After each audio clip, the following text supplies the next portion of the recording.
పేదలకు కడుపు నింపే అన్నా క్యాంటీన్లను రద్దు చేయడం దారుణమన్నారు బీజేపీ శాసనసభ్యులు ఆదినారాయణ రెడ్డి. కడప జిల్లా జమ్మలమడుగులో ఏర్పాటు చేసిన అన్నా క్యాంటీన్ను ప్రారంభించారు. చౌక ధరలకే నాణ్యమైన భోజనం లభిస్తుందని ప్రతి ఒక్కరూ ఉపయోగించుకోవాలని కోరారు ఎమ్మెల్యే. జమ్మలమడుగులో ఉక్కు కర్మాగారం నిర్మించి తీరుతామన్నారు. మరో 2 సిమెంట్ కర్మాగారాలను నిర్మిస్తామని కూడా హామీ ఇచ్చారు.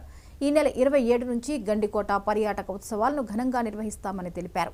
ఈ కార్యక్రమంలో టీడీపీ నేత సుబ్బరామిరెడ్డి పాల్గొన్నారు. 27 అంటే 8 రోజులు నెక్స్ట్ కమింగ్ ఎక్కడ పైన బ్రహ్మాండంగా మీరందరూ రండి, కలిసి రండి. ఆడ కొత్త ఉత్సవాలు పెడతాం. ఎక్కువ ఫండ్స్ కూడా వస్తున్నాయి. మనకు 80 కోట్లు స్వదేశీ దర్శన్ కింద కేంద్రము మంజూరు చేసింది. ఓన్లీ గండికోటకు సపరేట్గా.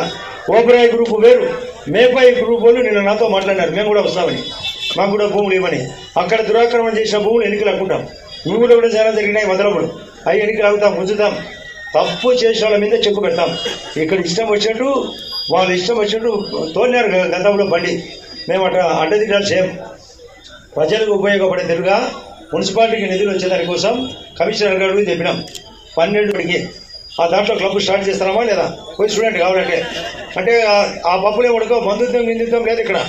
మీరు ప్రజలే బంధువులు, ప్రజలే దేవుళ్ళు.